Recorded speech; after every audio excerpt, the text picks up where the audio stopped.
All right, she's laying back. I think she's pretty much done. I think this was a mistake. I regret this.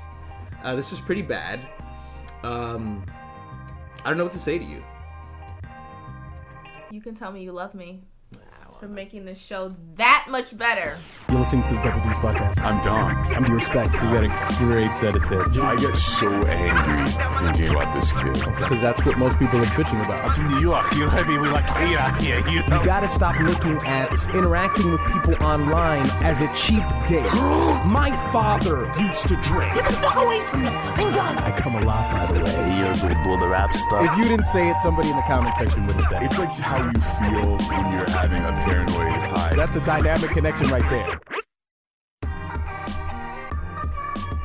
Welcome to another installment of the Double D's podcast. If you're listening to this podcast via iTunes, we always want to remind you guys to be active within the iTunes community.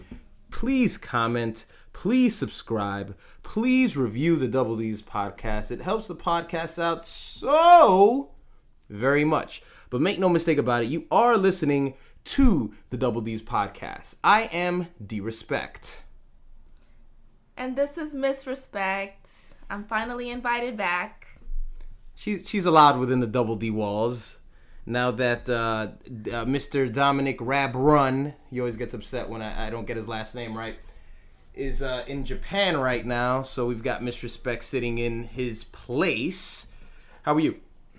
I'm fine. That's good. You've agreed to do this podcast with me. How do you think it went the first time? I think the first time was okay. Yeah, I mean, I did have a good time on the first one, so I've been trying to come back since then. But, you haven't been trying. Yes, I have. But anyways, I'm back now. Thank you for having me. You're welcome. I think for the most part, it's probably been like you throwing like blanket statements my way, like you should have me on the podcast, but I don't think like you genuinely wanted to be here. Why wouldn't I genuinely want to be here? I mean, first of all, the first one I thought went well, and I thought there was a good response to me being on the show, so I'm just saying, I'm just saying, you know? Good response. These people have no choice but to take what I give them. These are table scraps I'm giving off to you guys. You guys better be appreciative of whatever I give you. I'm sorry, I just went power hungry. I apologize. But you have to realize that you're talking to a bunch of teenage boys. They're excited just to hear the voice of a female. They're excited. Oh, no, I don't think that's true. Oh, I think it is. In the comment section, let me know if you guys, if your peepees feel funny just because you're hearing a girl's voice. Because I know it doesn't happen very often. We understand that. Dom understands that. Mysteriousness maybe doesn't understand that. I don't know if maybe she thinks it's like a bunch of 40-year-old insurance salesmen listening to this thing, but I beg to differ. Well, I don't. I just think I should be like the third person. Like I should be a regular on the show now. Like, see, you know what the problem with that is I've done radio shows with me and then, another guy and then a female. And then it always ends up being the battle of the sexes because you know this. You know that, I had a radio show that I used to do in Brooklyn and I had a DJ who used to constantly say, we gotta have the female voice, man. The female voice has always gotta be present, man. It's because he always felt that we had to apply to every demographic. Because all aspiring radio shows that want to get big have to appeal to everybody. But I don't know. I think the whole battle of the sexes thing gets who's smarter. I think that's obvious who's smarter. See, that's what I mean. But I'm just, it's good to have a mix in there. I shouldn't just be in here because Dom's not here. I mean, I kind of feel like the last go-to person because you need a spot filled. You're not the last go-to person. Oh, so you had another choice. Yeah, exactly. I didn't say that. Thank you. So... There was that hobo on the street. I was going to tell him to come along, but he smelled it. He probably would have been much more interesting, too. Maybe. He probably would have been. But yes, but Dom is he's in Japan, and you're here now. And, You and I got into something interesting earlier this week. We attended an event in New York City. And do you want to explain to these people what we went to see? Yeah, it's called Mortified Nation. And basically it's just adults reading journal, diary entries, songs, poems, whatever from their adolescent years. And it's pretty funny. They actually have it on Netflix. And that was how we first heard of it. And we decided to look it up because we've noticed that towards the end, they travel all over the country. And we saw that they were coming to Brooklyn. So we checked it out. Yeah. If you guys get a chance on Netflix, the documentary is called Mortified Nation. And it was pretty interesting. This event actually went down in the same place where, you know, some of you guys might remember we had the intimate evening with Anthony Fantano in Brooklyn. It was in Littlefield. Very nice little venue. House was packed. And, you know, people shared some pretty interesting, deep stories. You know, there were 6 performers in total. Mm-hmm. And, you know, obviously she said, you know, high school stories. So, you know, this is going to range from many different topics of teenage angst, whether it's like acceptance, whether it's like companionship or self-realization, whatever the fuck it is. And you had a female who started out. I'm not going to bother reading her name because she has a very Irish name. And I don't want to sound stupid, but I'm just going to say her last name is O'Malley. And, you know, she kicked it off with having this story about her boyfriend. No, not her boyfriend, just a guy who she really liked for years. His name was Derek. Yeah. Well, because she explained that she had all these older siblings who she thought was cool. And she thought the one thing that would make her cool was to have a boyfriend. Right. So her whole journal entries for, what was it, about a year or so? A couple years.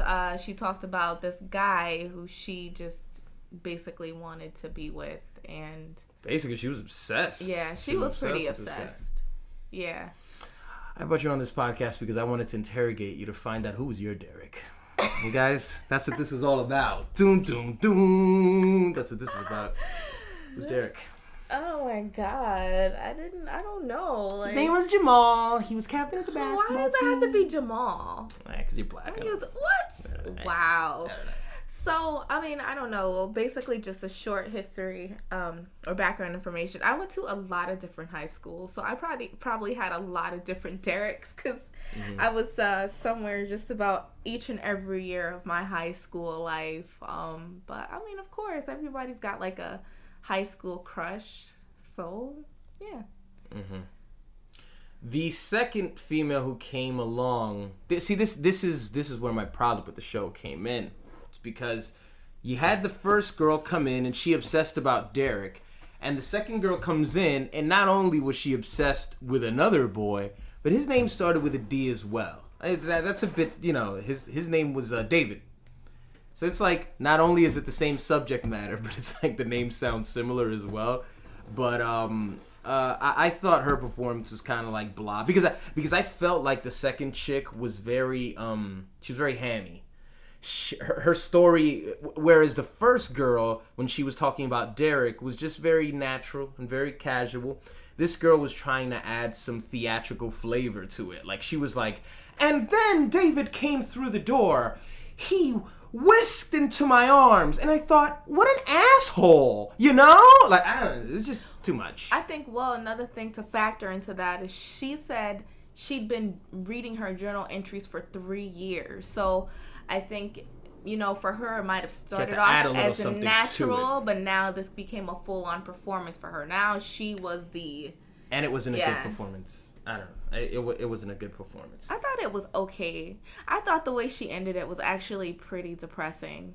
Is it the way she ended it? Right. She, at the end of each and every performance, they all kind of just sum it up in some type of reflection of themselves or where they're going or where they are. Give you some form of closure. Yeah, give you some form of closure. And the second lady basically said that she's the same person since she's been 15. And there was a moment of silence, almost as if maybe she was going to choke up or something, and she realized her life was depressing. But yeah. She goes, am I happy that I'm the same person when I was 15? And I tell you, absolutely, yeah. It's like, you keep telling yourself that, sweetie. Because she also said that she was like divorced. Yeah, she was a single mother with 2 boys. 2 very lovely boys. And I can't have sex with them though. Yeah, so it was kind of like blah. So the first chick still stayed on top. Then you had you kind of had a twist. You had a twist. You had a guy who came on, and he basically read his lyrics of old rock songs that he created when he was about 10, 11, 12. And what was his name? It was like Jesse K. No. I know his actual name. I mean, no, that was the name of his rock name. It was like Jesse K or something like that.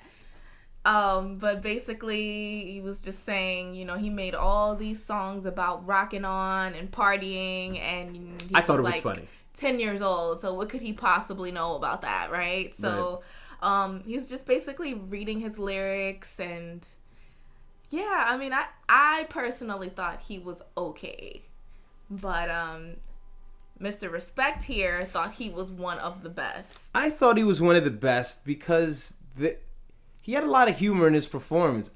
He had this song that he read. I think it was called "Let's Rock."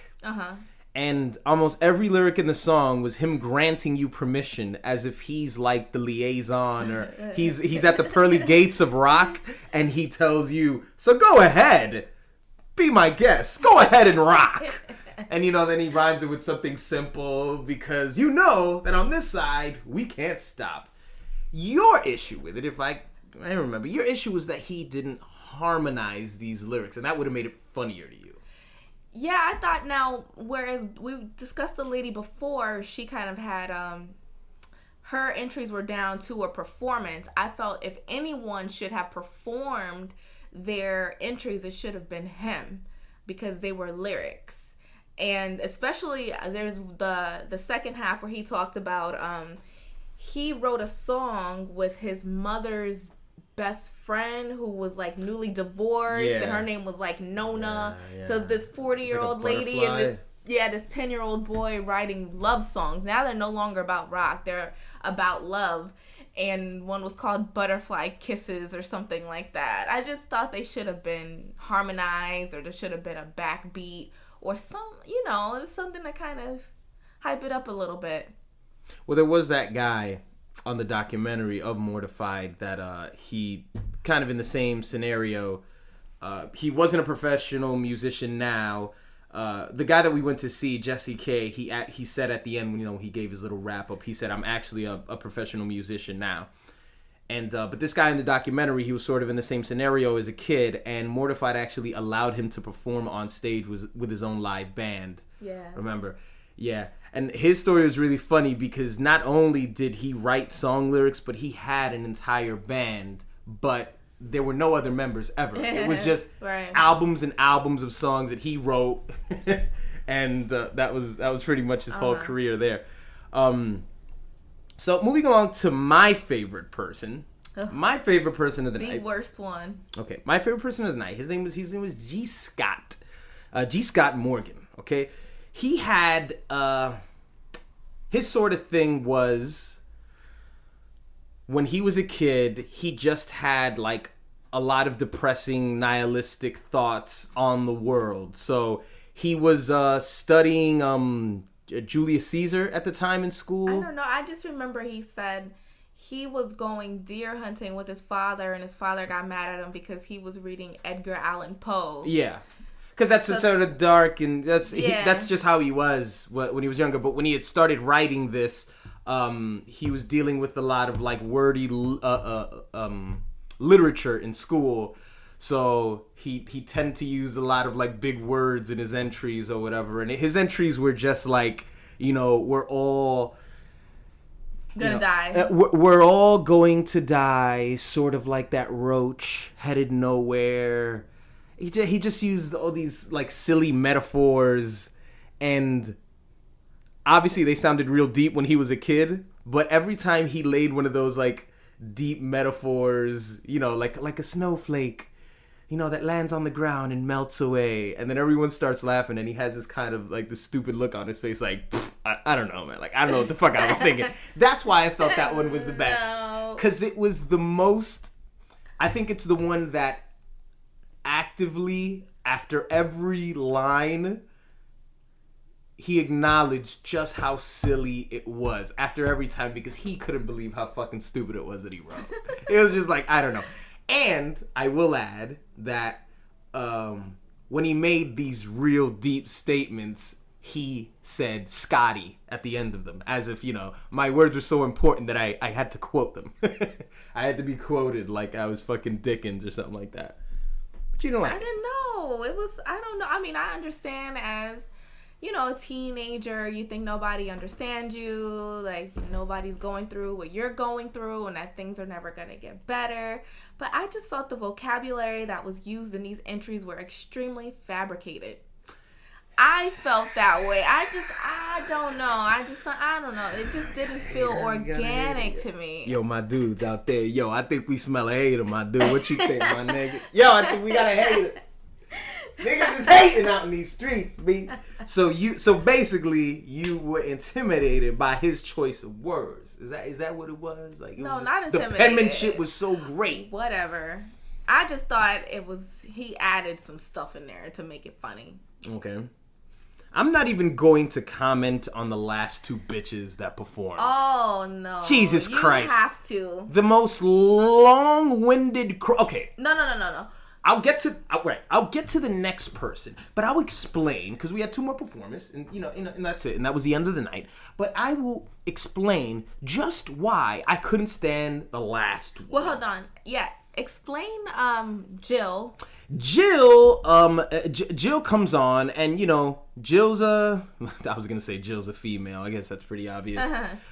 So Jill comes on, and she says that she chose to write her entries to her Holocaust surviving grandfather, who's, he was deceased already. But, yeah. So, so Jew lady get, these entries to her grandfather. And there was a little humor to it, because they were just these, these immature stories about liking boys and getting fingered, and shit like that. And every time she had finished an entry, she just jumps off into the next one and says, "Dear Grandpa, I saw Steve again. He's really great, and I really hope we get together again." And her entries were too fucking... She had too many of them. So there were so many in succession, like again and again and again and again and again. And I just couldn't take it. I felt like her set was the longest out of all of them. It was getting late. You and I had both worked that day, all right? We also had a friend there, and he was getting tired too.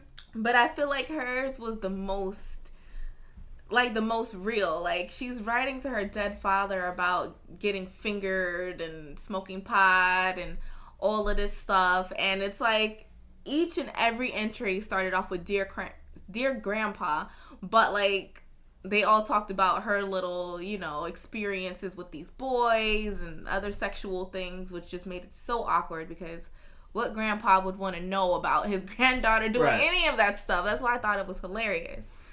But the last lady, it was like pulling teeth. She started off pretty funny. Her name was Danny, and what she explained before she got into her entries was basically her anger towards her friends.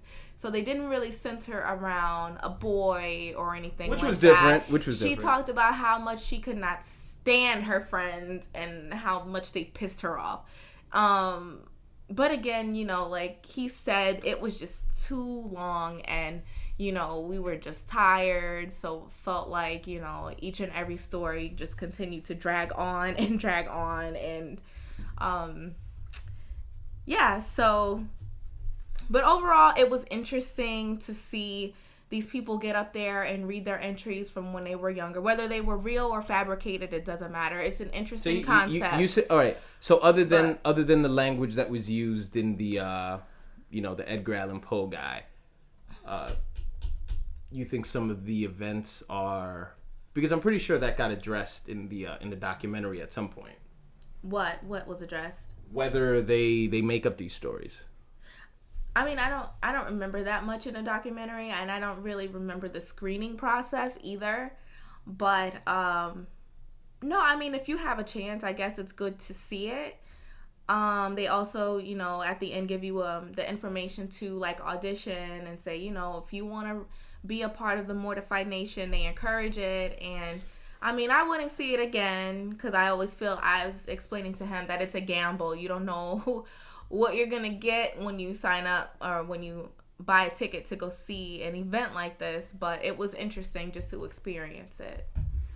If you had an interesting high school story to share or a moment, you have to perform it on stage, what would it be? What would mine be? What would yours be? If you could think of any. I don't think I have one. I mean, I was kind of like a loner. Like, I didn't really do much. Hey, Respect, much. come hang out with us. We're going to the Max for some burgers. I don't want to. Meh. That's what it was. You would get invited to places and you were just like, no, I don't want to. No, I don't even think I really got invited either. So, like, How about you? I don't have any high school stories to share. I never kept a journal. Maybe I think I committed to it for like a couple of days and then I threw it out. But yeah, no. But you had a journal. Yeah, but you probably still have it laying around. No, I had. I mean, I was like that also. I wasn't consistent in writing in it every day, but I do remember because my mom never throws anything away in mine. She found like 4 journal entries from like 1994, and I think I was in the 4th grade. And I just remember talking about this girl.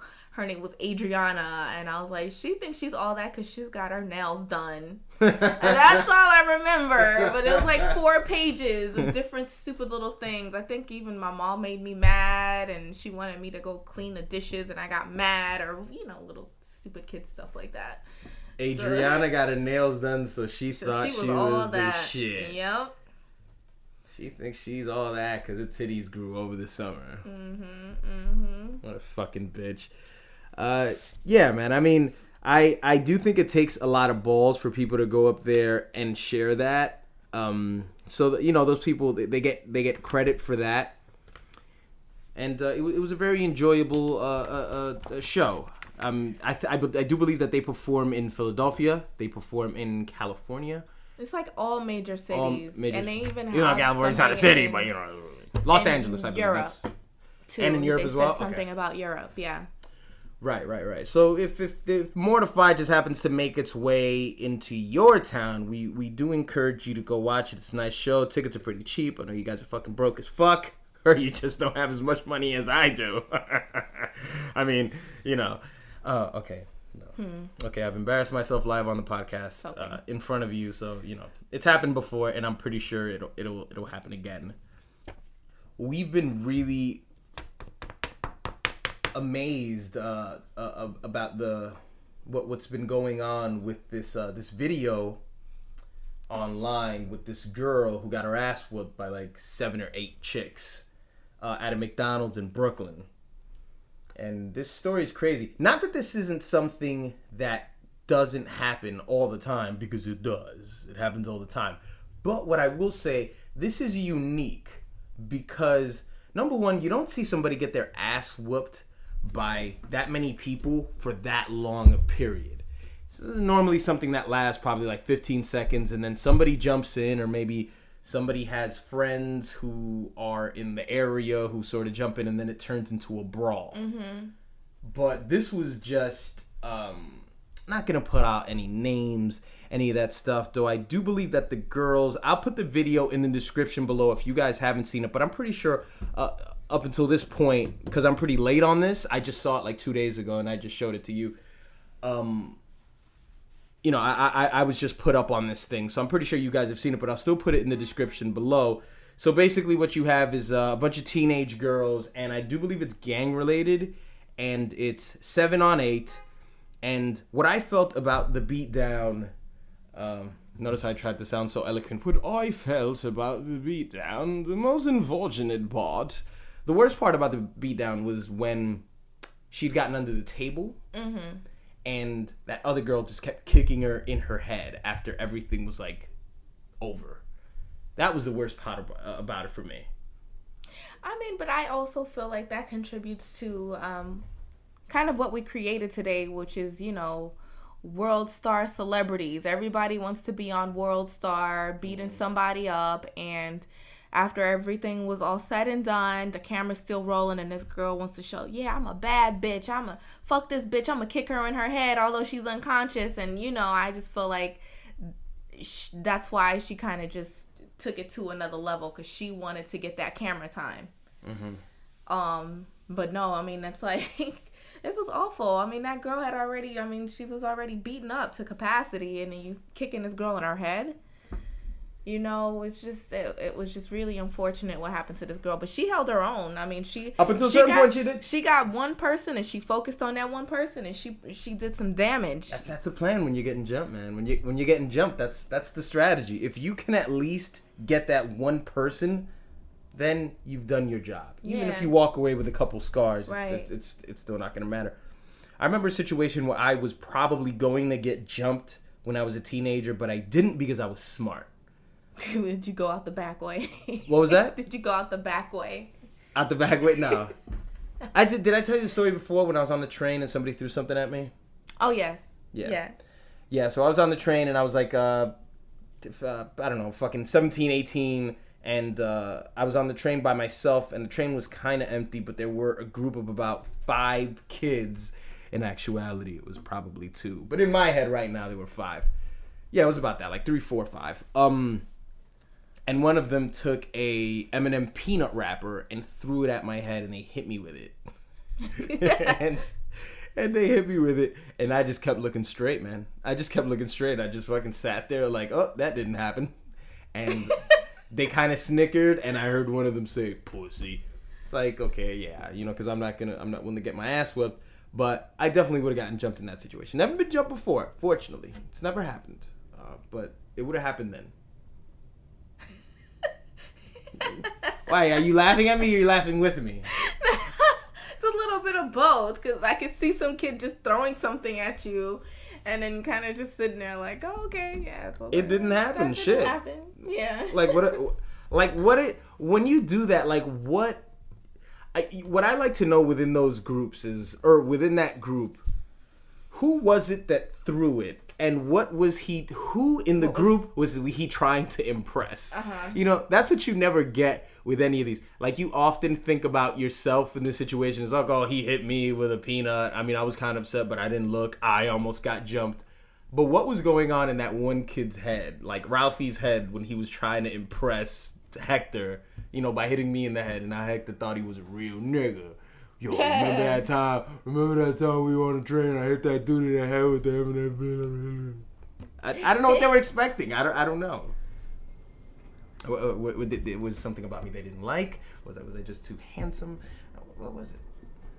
I don't know, and I just think these days people just want to start shit for anything just so they could be on the internet. I mean, It's like, it's crazy, you know, because anything could trigger somebody to all of a sudden just jump you, especially here in New York City. The kids are ruthless here. Like, on the train, I was on my way to my office, and it was this group of boys. I was on my way to my important job in my office. Be quiet. So, I'm there with some coworkers, and they looked like they were cutting.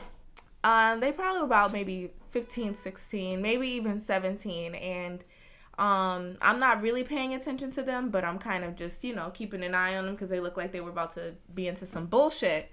Next thing I know, they sit next to this guy. There's an empty seat next to him, and one of them does the loudest fart ever. I mean, he sits next to him and just farts, and the guy sitting there basically was pissed, but you could also tell he didn't want to say anything either because there was a group of them, and you know, he knew that if he would have said something, all hell would have broken loose. Mm-hmm. But I'm just like, oh, God, like, why? Wait. So you started this story to get to the point that you just talk about a kid farting? Yeah, because he wanted to instigate something, you know, like this guy was obviously agitated that, you know, because it's like, why would you do that? Like, that's disgusting. But you could tell they were ready for him to say something so that they could all of a sudden start jumping on him. Mm-hmm. So, you know, that's what I'm saying. Like, people just do anything to, you know, to start a fight. Yeah. Basically. I think that would have been too much of an interesting video. You mean beginning with the fart? Yeah. I think it would have been as crazy as just kicking the shit out of one girl in the afternoon at a McDonald's. It could have led to that. There were people. There must have been adults at that McDonald's. I mean, even though you could see the sunlight. You could tell that it was in the afternoon. So, I mean, we've obviously all been in those situations where, you know, kids flood up, you know, after school or, you know, whatever, before school. I'm not sure if it was in the morning. They flood up a place, and it's really hard for any adults to get a hold of a situation. But it was very hard for me to believe that it took someone that long to do something about it. There was one guy with a gray shirt towards the end who... I don't know if he was involved in everything. As I said, it is gang related, so who knows if it was like a Golden Lord situation. But would you have jumped in? I mean, look at all would I have jumped in? No, I wouldn't have jumped in. All the kids that were there. I mean, you can't just say, I would have jumped in. I wouldn't have, and I'll tell you why. I think, and maybe this might sound stupid, but I think you could only jump in if you look like you're such an aged person that you are not a threat in that intense moment of impulsive reactions. I'm not a kid. I don't look like a kid. But if I walk into a situation like that, somebody could easily confuse me as her older brother or something like that, trying to get a hold of one of those girls. And I don't know if one of those motherfuckers are going to try to jump in and try to hit me. I think if you had a man who's in his 50s who just kind of stands there and goes, hey, kids, kind of like, 50-year-olds aren't that old. But you could distinctly see the difference between me and a 50-year-old, and gets in the middle, and that person is neutral. You know what I'm saying? You jump in, they're gonna fucking think, I don't think so. I think anybody that would have jumped in, I mean, it had gotten so out of control, somebody would have thrown something, or, so it's like, why put yourself in jeopardy? Why not just... And I'm pretty sure whoever worked at McDonald's probably called the cops, but you know as well as I know that the cops will take all week to get there. To break up something. So it's like... Don't you love to see the memo that McDonald's probably sent out to all their New York branches, to try to avoid this problem? If we enhance our customer service, if we give people more prompt service, we can avoid situations like this by avoiding cloggage in this. There's some stupid corporate solution to all this shit. There probably is. Or maybe not. I don't know. But I'm pretty sure that they're probably thinking that this is something that could have been avoided had we just served customers quicker. Well, that has something to do with it.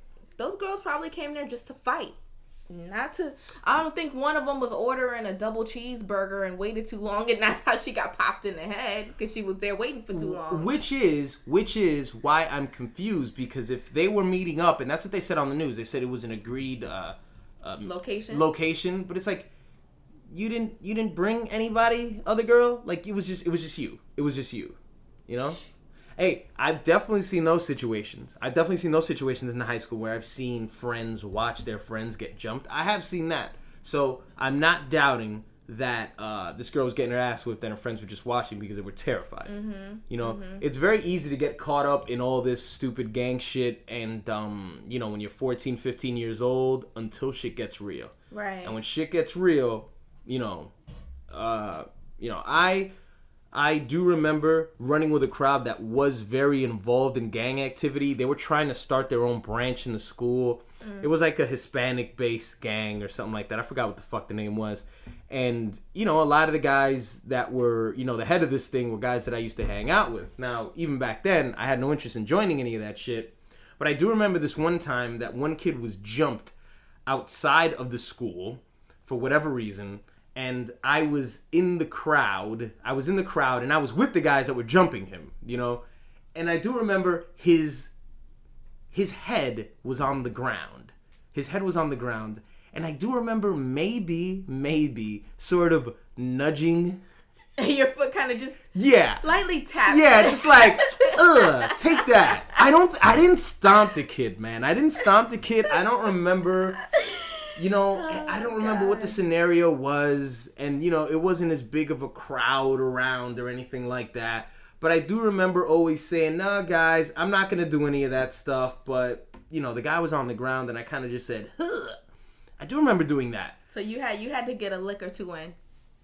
A lick. I think I got in a lick. Okay. I feel terrible about it, and if you're listening, I apologize, sir. Aww. From the bottom of my heart, I'm sorry. I don't know. I don't know. No clue why I did it. But see, you're dealing with children, man. People are too hard on them. They're kids. They're fucking stupid, and yes, they should know better. And on the cover of the Daily News, I think the language that they used was savages. You know, that's what the media always does. You know, when you take a bunch of minorities together, and it's so easy to use the Mel Gibson method, which is to call them a pack of niggers.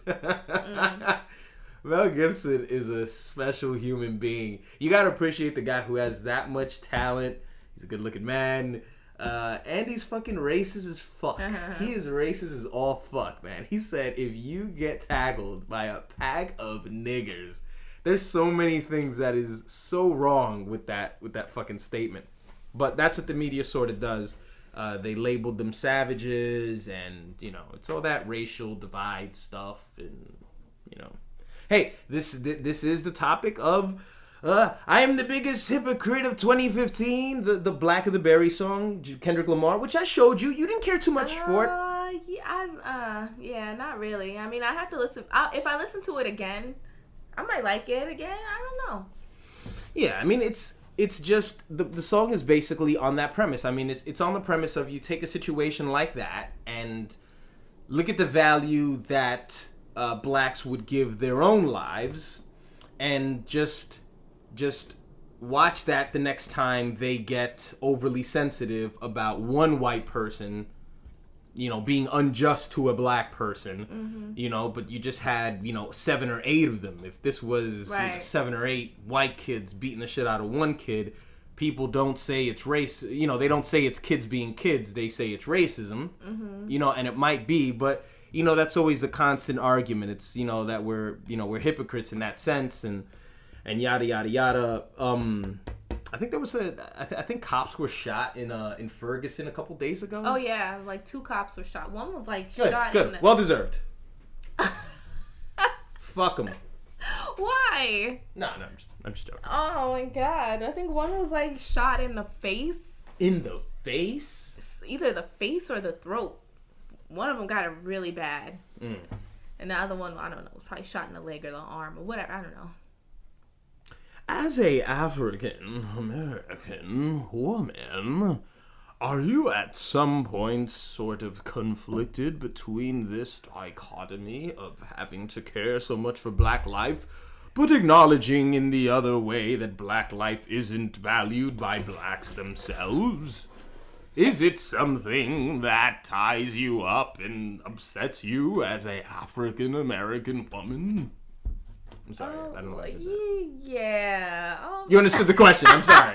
Because I had this ghoulish look on my face. I sounded like Vincent Price in Thriller. Evil lurks and lurks around. God. No, I mean, I feel like, geez, I don't even know how to describe this, but I mean, you can't, I mean, I know it's been unfortunate as to what happened, you know, with like the police department and all these young Afro-American young men, and, you know, of course there's a part of me that feels like, you know, I think most of you don't give a shit. Yeah, but also I feel like, you know, you can't apply that to everybody either. I mean, just because one person gets, whatever, some white lady gets robbed by one black guy, Is it fair for her to be afraid of all black men now? Yes. Yes, that's fair. They're all animals. They're all animals. Have you seen some of these men out there? Have you seen that? You saw Dom last week. Look at him. Yeah, Dom's pretty scary. Dom looks like He's a scary really scary. guy, man. If you see Dom on the street, run. I had to clutch my purse when I saw Dom. You did. No, but many Japanese women are clutching their purses. I just feel like, you know, a lot of African American people are just so busy playing the victim card that they don't think about that aspect also. I mean, you know, it's not fair to apply that towards all cops. I mean, and I'll probably get crucified for saying that, but you know, it is what it is. No, you can't generalize, you know, one whole you know, justice system just because certain things have happened to certain minorities. I mean, look at what happened with what was it? The Central Park 5 guys. I mean, eventually it took forever. You said Jurassic Park, yes. That Triceratops. No, but I mean, it took forever. But you know, the whole point is that, you know, they did get justice was served. It took forever for them, but justice was served. The Central Park 5 was a fucking scary story. In the 1970s, you had 5 kids. You had 4 black kids and a Puerto Rican kid who, if I'm not mistaken, he was mixed. They were in Central Park the night many other teenagers were in Central Park in New York City, and it was a I think it was like a summer night. And there was a female jogger out in a boot. And other than many crimes that were committed within the park, some people were mugged, other people were brutally injured. Right. This woman was raped in Central Park. Now, I do believe that this was maybe the first time that this happened, but since then it's happened quite a lot. It became a thing in Central Park. But of course, what the big part of the story was is it was a white investment banker. She was in her late 20s or something like that.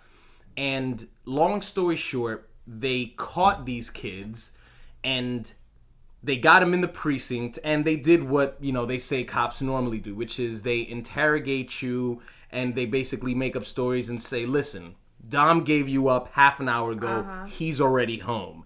So we're going to need you to give us the goods or whatever. So what you had with the kids was you had 5 different stories, and none of the stories were consistent with the others as far as the rape goes. You know, for example, it would be, well, Dom held her down and Misrespect did the deed. And then another person said Misrespect held her down and, you know, this person did that. It just, they weren't consistent with one another.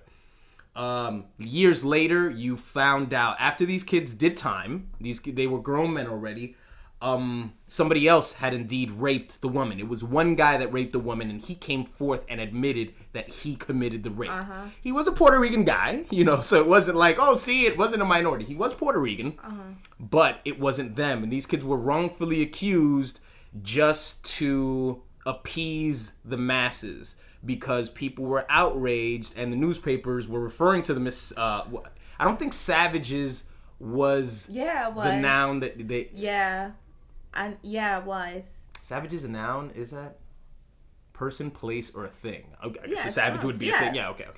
No, but it was the district attorney who was so dead set on proving they had done it, because even when there was evidence kind of lining up as the trial went on that there was some fault in it, they ignored it. Yeah, because she didn't want to be wrong at this point. Right. You know, her career was on the line right. and everything, so she kind of just had to stick to her guns and basically try these kids. And yeah, so I mean, it was terrible. But you know, like I said, in the end, justice was served. So, you know, it's unfortunate that this had went over a span. How many years did they serve? It was well over 10 years. One of them served about 13. Some of them served 8 to 7, because the one who served 13, he was the oldest at the time. Yeah. He was the oldest at the time, so he served more than the others. They were all compensated for it. You know, I don't know if that's, you know, monetary compensation is enough, but... It's never enough, but it's still... Always enough. I know one of the guys got well over, like... Give me that. He got over like $1 million. So, yeah, they, you know. Okay.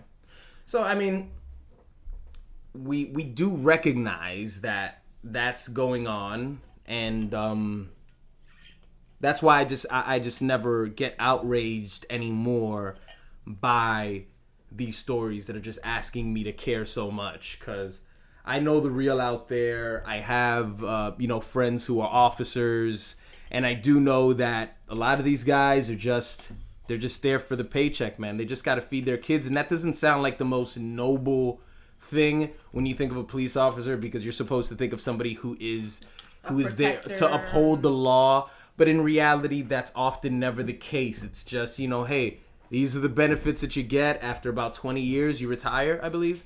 You get your little pension check. And, if they didn't offer you those sort of incentives and that security later on in your life, we might get people into the police force that actually do give a shit about upholding the law. But until then, it's just going to be a security move for, people who just want stability.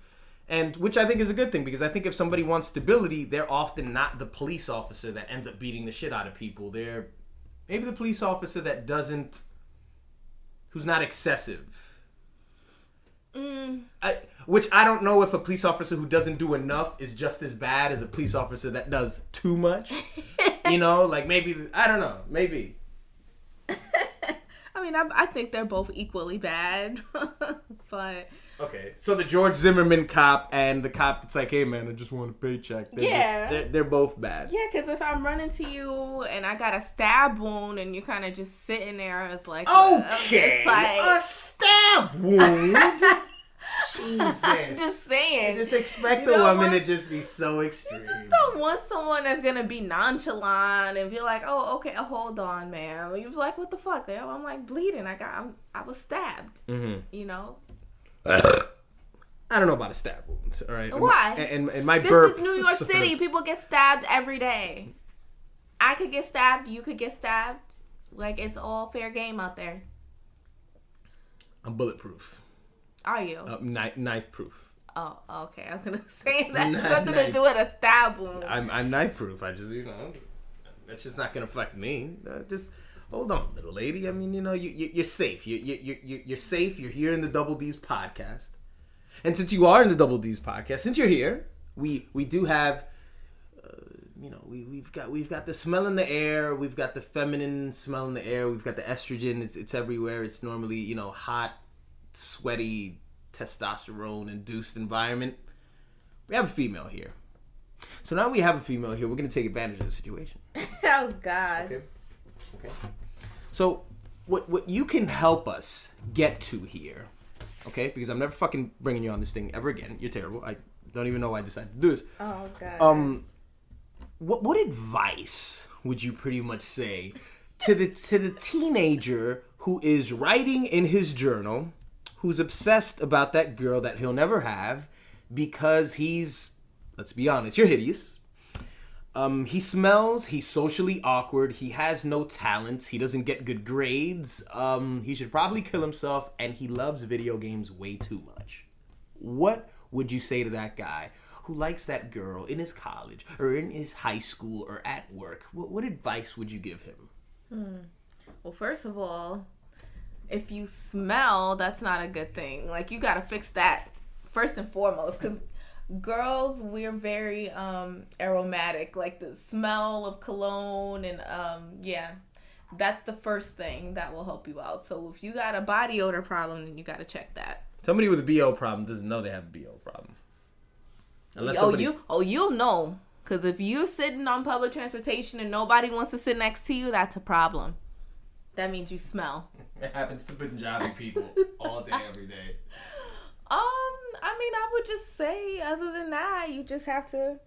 Don't say be yourself. No, yes. That doesn't work. Yes, it does. Okay, so you have to be someone else until you get this girl, and then all of a sudden, the real person comes out. And she dumps you. Yes. Now you're heartbroken. No. Well, that's it. Yeah. Of course, be yourself goes without saying. But at the same time, a woman wants... when she first meets you, you have to be mysterious to a woman. She can't know too much about you. You can't divulge too much information about yourself at first hand. You have to When you say divulge too much information, what are you saying? Like, what information do you share? What information don't you share? The information that you don't share is your status, okay? Status what? Like your relationship status. What relationship status? If you're dating, you're obviously single, right? No. I mean, whether you're in one or out one. You know what the fuck I'm trying to say. No, hold on. If you're socially awkward and if you smell and all of that stuff, that means that you're not in a relationship. But see, that's what you're not understanding. The woman doesn't know that. You see, all right. Now this was supposed to be an educational thing for you guys. Now I'm gonna have to school her. Oh right? No, because what I'm trying to say is this. What I'm trying to say is, of course, you yourself, you're aware of the fact that you're very socially awkward and all this shit. But to her, you've got to seem like the most interesting guy in the world. So if this is bullshit. If you get to the point where you guys are having a conversation, it's like, okay, you know what it is? You know what works? And I'm sorry, it does. It's the method that Steve Carell used in The 40-Year-Old Virgin when he went to the bookstore and he got with that girl. You know, when Seth Rogen was kind of saying, just kind of be a dick, don't really answer any questions. It's a bit of an exaggerated version to it. Version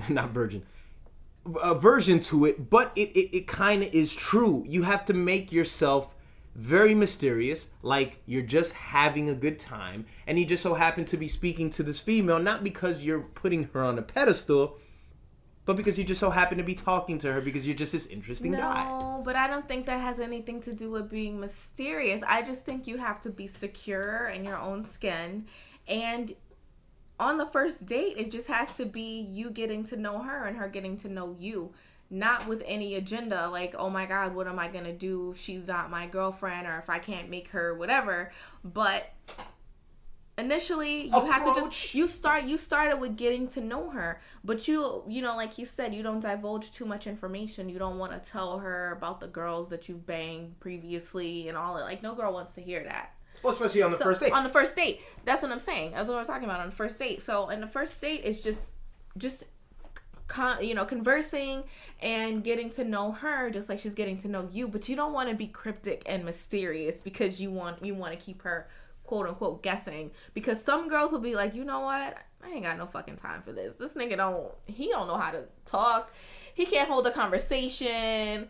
Fuck this shit. I'm leaving. And then you'll never see her again. You'll never hear from her again. I'm not saying like just giving just monosyllable answers yup, nope. That's maybe. What it sounds like. No. I just mean you just don't give them that much. But you're not saying what that is, though. It's hard to... Okay, look. You and I didn't really have when we met up, I was recording a show and you came to join me on the show. And then, then after that, we went to hang out. I don't think I had enough money to even go anywhere. We just, walked around. But I don't think it was a very traditional first date. So I really can't refer to anything, that worked on you. But what's traditional? But God damn it worked. Traditional would be, just having going out to eat, going to the movies. That's no. Right, and just saying, so, what are your, What do you like? What do you not like about a woman? What are your turn-ons and your turn-offs? And those typical questions that people ask. Uh-huh. And you said it yourself. You said that when you're going into the date, you don't want to make it seem like, oh, this girl's going to be my girlfriend. Why? Because you are this interesting guy that's not idolizing her. You're not putting her in a box. Mm-hmm. You're just saying, this is just a woman who I'm going out with. I'm not just saying that you should perceive it as you're this interesting guy just in her view, but to change your perception of women as well.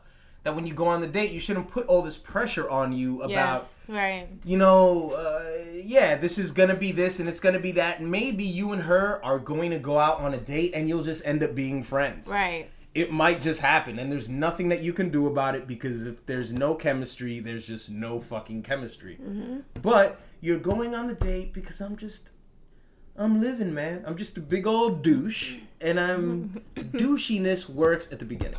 No, it doesn't. Yes, it does. No, it doesn't. Douchiness works at the beginning. No, it doesn't. It does. No, it doesn't. Being cryptic works at the beginning. No, it doesn't. Not in the relationship. Cryptic, no. First of all, cryptic is like playing mind games. It's like there's certain things that you don't answer, certain things that you want to hold back, and you're going to look like a jackass. And a girl that has options will not put up with it. I'm just letting you know that. That's fine. That's fine. Because if he has options, he doesn't give a shit. He may not have options. Well, he should have options is what I'm saying. That's what I'm saying. You should have options. And even if you don't, you should make it seem like you have options. Yeah, I understand that, but being text a girl. Being cryptic and being this mysterious individual because you think that's gonna keep her guessing is stupid. It really is. Text her this, guys. Text her this, all right? Just pick up your phone, all right? No. All right, text her this. Say something like I'm about to get somebody dumped right now. Say something like, hey, the next time I figure out something cool to do, I'll keep you in mind. What does I'll keep you in mind mean? Because you know when people meet each other for the first time and they like each other, they are overanalyzing the choice of words that the other person chose. You know what I'm saying? I'll keep you in mind.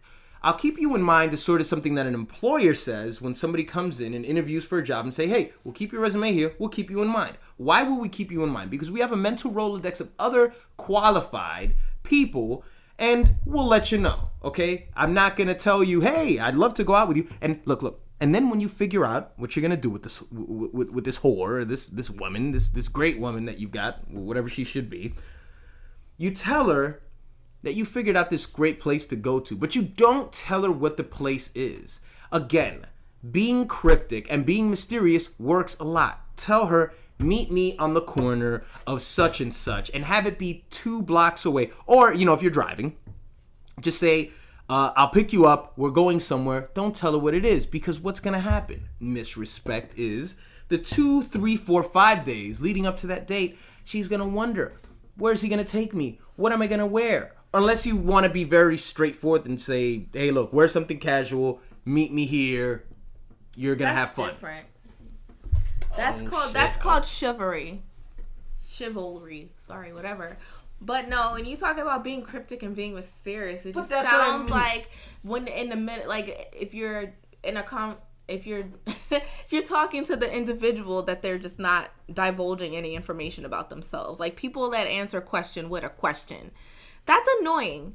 If I ask you, coming to America. Okay, we're on our first date. No, so if I'm like, what kind of girls do you usually go out? And you say, what kind of men do you usually go out with? Like, come on. Like, it's, you know. This would work on teenage girls, man. You're in your late 20s, or, you know.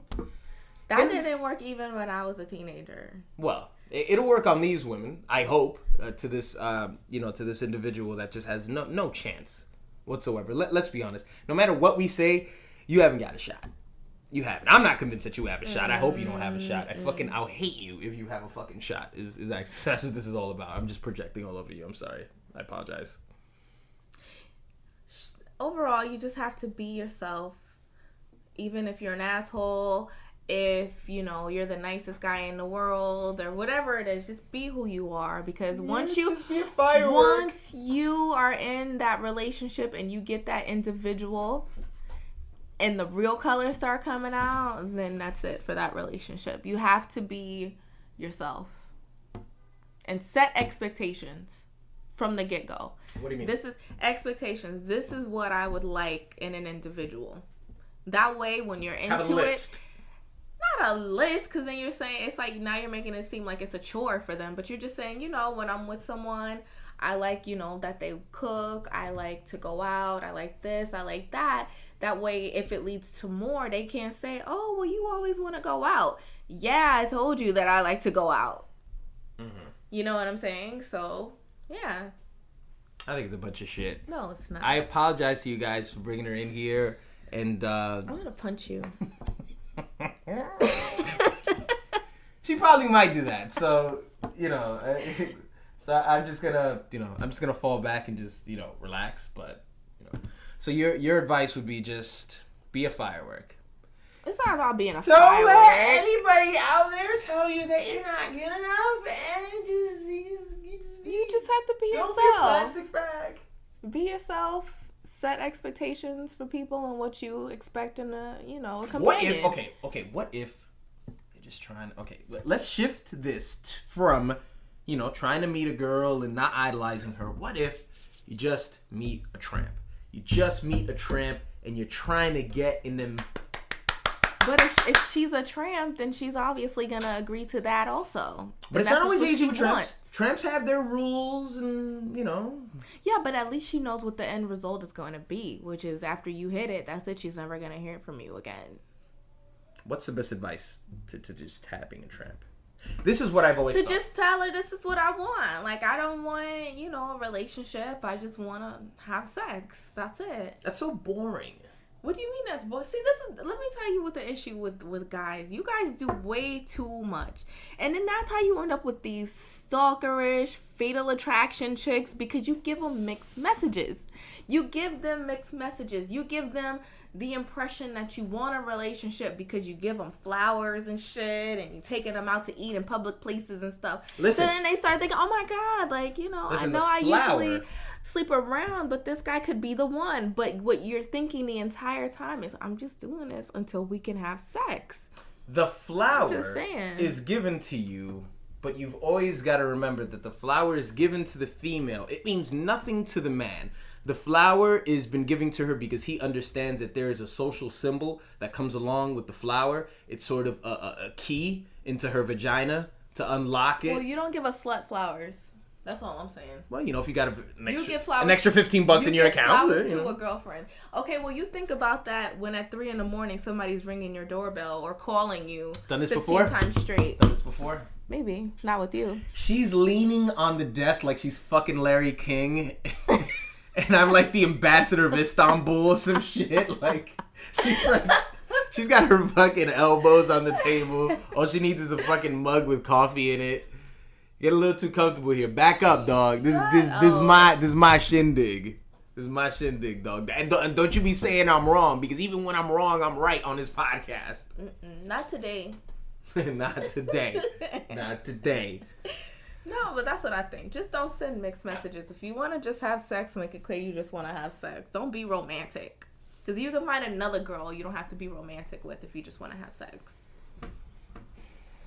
My view has always been, if you want to lock in, just a chick who it's something casual, it's just do, and it probably goes with what she's saying, do as little work as possible and just don't get her used to being courted.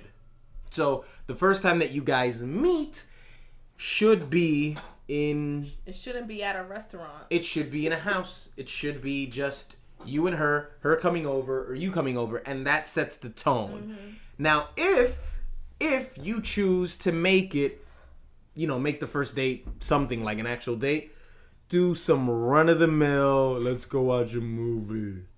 Something fucking boring, because... what a movie allows you to not do is engage with the person vocally. You're not making eye contact, but what you could do in a movie is, you can touch, you can just, hug and like, and this, all right, that's it. I got the movies is expensive. You know how much it costs for popcorn and candies, and that's money. It's not that bad. It's expensive. The movies is expensive. Okay, so you think that's even just too much of an investment? Take the girl to McDonald's. Tell her she could supersize it. So what if she gets jumped at McDonald's? Well, hey, that's it for that date then. That's not fair. Even if you go to McDonald's, it's still going to be expensive. Because if I took you to McDonald's right now and I got a Big Mac meal, you got whatever the fuck you get, we're going to spend about $14. But not movies expensive. Remember, a large popcorn is like $10. Well, I didn't say you were going to feed the vulture. I just said you were going to take her to see, that new Liam Neeson movie. Yeah, but she's going to ask for snacks. Well, she's not getting them, ma'am. You can't have sex sex with a famished girl. You gotta give her energy. Well, I didn't look at it as having sex with her that night. It's just, you're warming up the car, I guess. Mm. But I still say, make it a home affair. Yeah. Do it when your mother's not there. you know, I don't know. Take her to motel. That's way too much money. Yeah. No. Take her to the park. Get a hand ski in the park is my advice. Right? No. I'm a hand ski. Never hurt anybody. Oh God. All right, she's laying back. I think she's pretty much done. I think this was a mistake. I regret this. This is pretty bad. I don't know what to say to you. You can tell me you love me for making the show that much better. If you guys are listening to this podcast via iTunes, we always want to encourage you guys to be active within the iTunes community. Please comment, please subscribe, as it helps the Double D's podcast out so very much. I want to thank Mysteriousness for coming on this podcast, and I love her dearly. Right? You like that? You like that? Yeah, okay. I love her dearly, and I just any parting words? Because last time I gave you some parting words, you're like, I don't know. You're like fucking confused, and it was like, that's why you don't put a woman at the helm, Hillary Clinton. Well, no, thank you for having me again. I really enjoyed this session, and I look forward to doing this again next week. Well, we won't be doing this podcast next week because next week I will have Mr. Mike Seatown himself of Dead End Hip Hop joining me on the Double D's podcast to fill in for Mr. Dominic Rob Ron. Though I don't know how many podcasts Dom will miss. So maybe if you guys in the comment section, if you made it this far into the podcast, if you made it past the Mortified, if you've made it past Vote for me. the McDonald's talk, let's see if we can get, what do you want them to say if they want you back? Say, I want you back. I want you back. No, I want you back. I want you back. I want you back. S-H-U? Cha? No. S-H-A. Okay. I want you back. Yeah. All right, so in the comment section, I want you back. If you want Mysteriousness back, you're still getting Mike Seatown. We're still going to get into all that mess and all that buffoonery. We're going to do that next week. But please let us know if you want Mysteriousness back. I don't, but I do. Well, yeah. And he will. It's okay. He'll come around. It's my fucking show. All right? Blah. Play that thing from your phone. But she had this thing on her. She recently got a new phone. She was against it, but she looped herself doing something, and that's what we're gonna pretty much wrap this thing up with. I think it's a really funny sound. She found this. There you go. There you go. You gotta spit a freestyle over this. Let's go. Let's finish out the Double D's podcast. No. Come on. No, I can't. Mysteriousness and d.respect on the Double D's podcast. Coming direct. Yeah, there's nothing left. No. No? No. Sorry. There's no tempo here. I can't.